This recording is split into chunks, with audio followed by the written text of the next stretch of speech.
গাজায় সাহায্য নিতে আসা ফিলিস্তিনিদের ওপর আবারও হামলা চালিয়েছে ইসরায়েলি বাহিনী। নেটজারিম করিডোরের সামনের সড়কে বুধবার চালানো হামলায় নিহত হয়েছেন অনেকে। নিহতরা খাদ্য সহায়তার আশায় লাইনে দাঁড়িয়েছিলেন বলে জানিয়েছে গাজার স্বাস্থ্য মন্ত্রণালয়। একই দিন গাজা জুড়ে ব্যাপক হামলা চালায় ইসরায়েলি সেনারা। দক্ষিণাঞ্চলের আল মাওয়াসি ক্যাম্পে শরণার্থী তাঁবুতে হামলায় প্রাণ হারিয়েছেন নারী ও শিশুসহ কয়েকজন। জেইতুন ও মাজাজি ক্যাম্পে বিমান হামলায় একই পরিবারের সদস্যসহ নিহত হয়েছেন আরও অনেকে।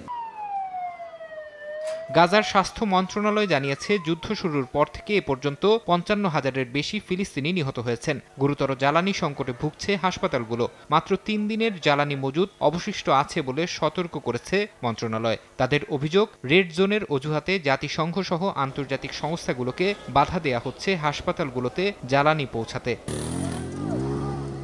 গাজায় মানবিক সহায়তা বিতরণ কার্যক্রম ঘিরে সহিংসতা ও প্রাণহানি বেড়েই চলেছে। হামাসের অভিযোগ, এই বিতরণ ব্যবস্থা মূলত ইসরায়েলের সামরিক লক্ষ্য বাস্তবায়নে ব্যবহৃত হচ্ছে। জাতিসংঘ ও অন্যান্য মানবিক সংস্থা এরই মধ্যে এতে অংশ নিতে অস্বীকৃতি জানিয়েছে। আর ইসরায়েল প্রতিদিনকার এই হত্যাকাণ্ডকে নিরাপত্তা হুমকি প্রতিহত করার অজুহাত হিসেবে দাঁড় করাচ্ছে। ফরহাদ চৌধুরী, সময় সংবাদ।